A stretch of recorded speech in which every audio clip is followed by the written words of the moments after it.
तो ये देखना है कि उत्सर्जन क्या है और उत्सर्जन तंत्र क्या है। देखिए, कोई भी प्राणी है जो जीवित है या कोई भी कोशिका है जो जीवित है, वो श्वसन भी करेगी, उत्सर्जन भी करेगी। हाँ, प्रत्येक प्राणी की जीवित कोशिकाओं में निरंतर क्रियाएं होती रहती हैं, निरंतर जैविक क्रियाएं होती रहती हैं। उन जैविक क्रियाओं को क्या कहते हैं? उपापचयी क्रियाएं या मेटाबॉलिज्म।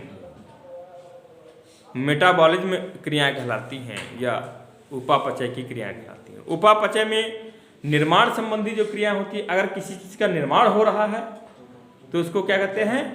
उपचय कहते हैं।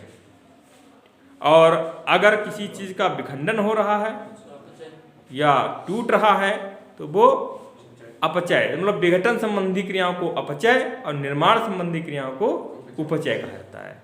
अर्थात उपचय मतलब एनाबॉलिज्म है या एनाबॉलिक, और अपचय जो है वो कैटाबॉलिक।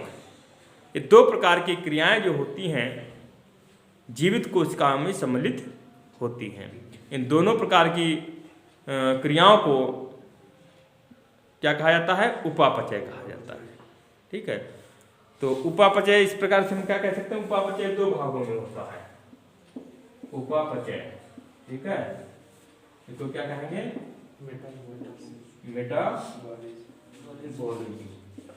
ठीक है, तो एक हो जाएगा उपचय और दूसरा क्या हो जाएगा? अपचय। उपचय मतलब क्या हो जाएगा? एनाबॉलिज्म या एनाबॉलिक रिएक्शन हो जाएगा और ये कैटाबॉलिक रिएक्शन हो जाएगा। ठीक है, अर्थात इसमें क्या है? इसमें कौन सी क्रियाएं आ जाएंगी?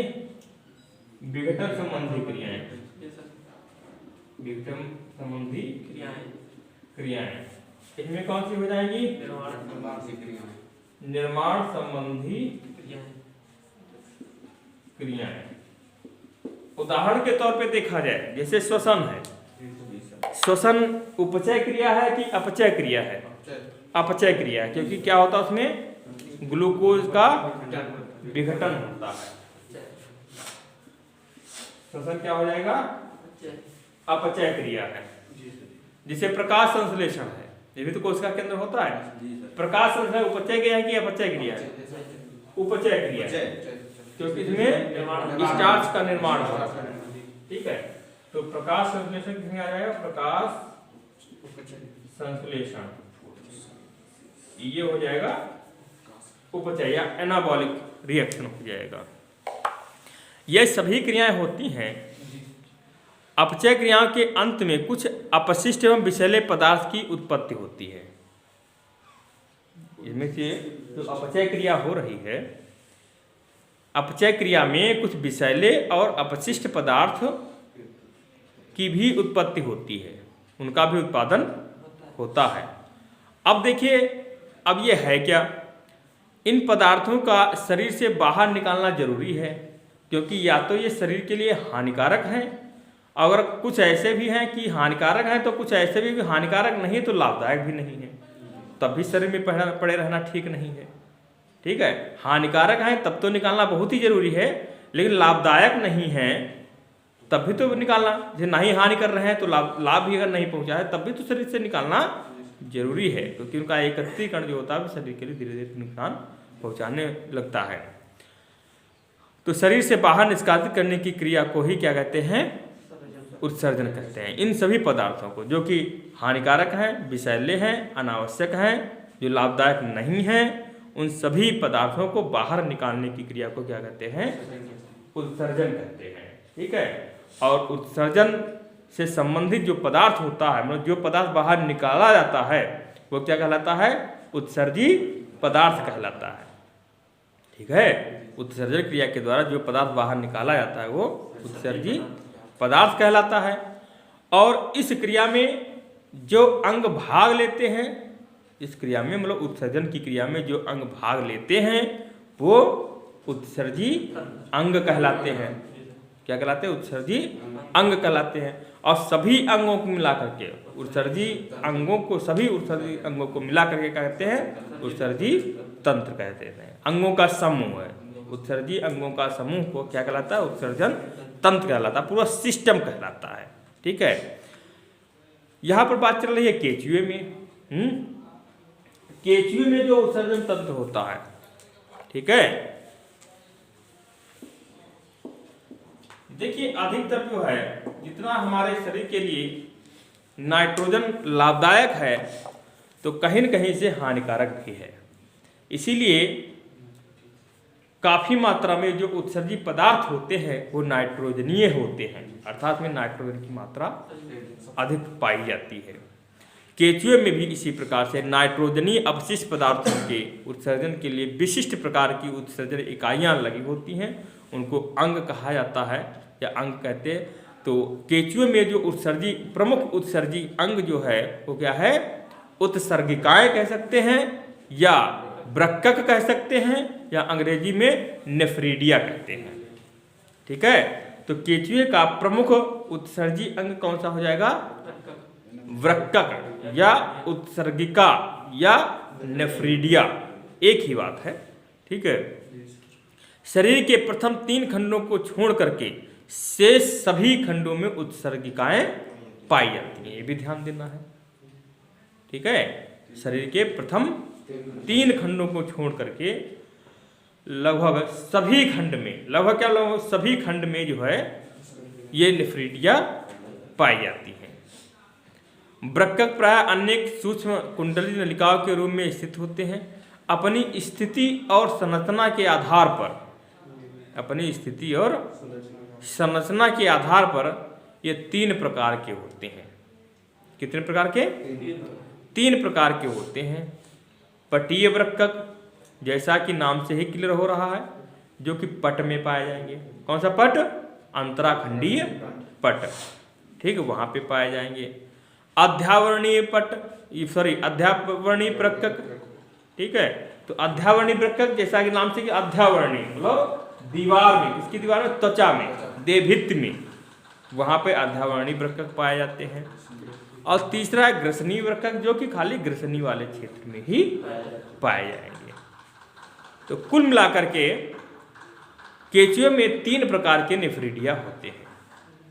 पटीय वृक्कक या जिसको सेप्टल नेफ्रीडिया कहते हैं, अध्यावरणीय वृक्कक जिसको हम अध्यावरणीय वृक्कक, उसके बाद में ग्रसनी वृक्कक। ठीक है, ग्रसनी लोग ग्रसनी वाले क्षेत्र में पाए जाते हैं।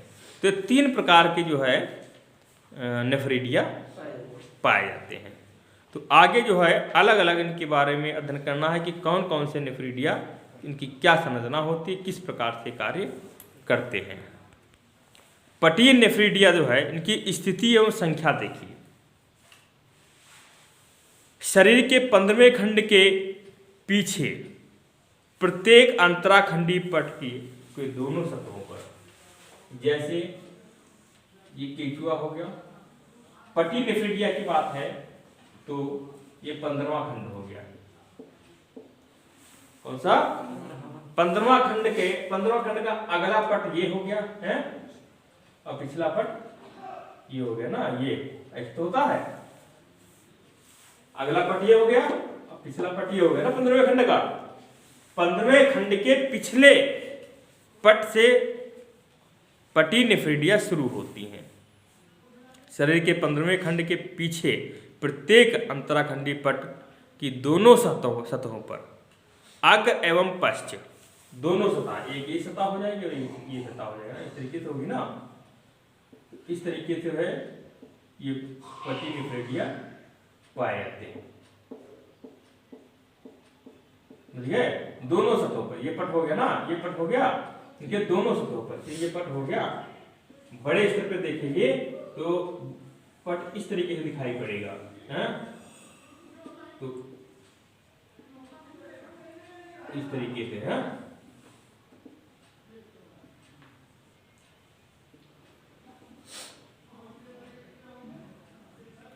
समझ गए?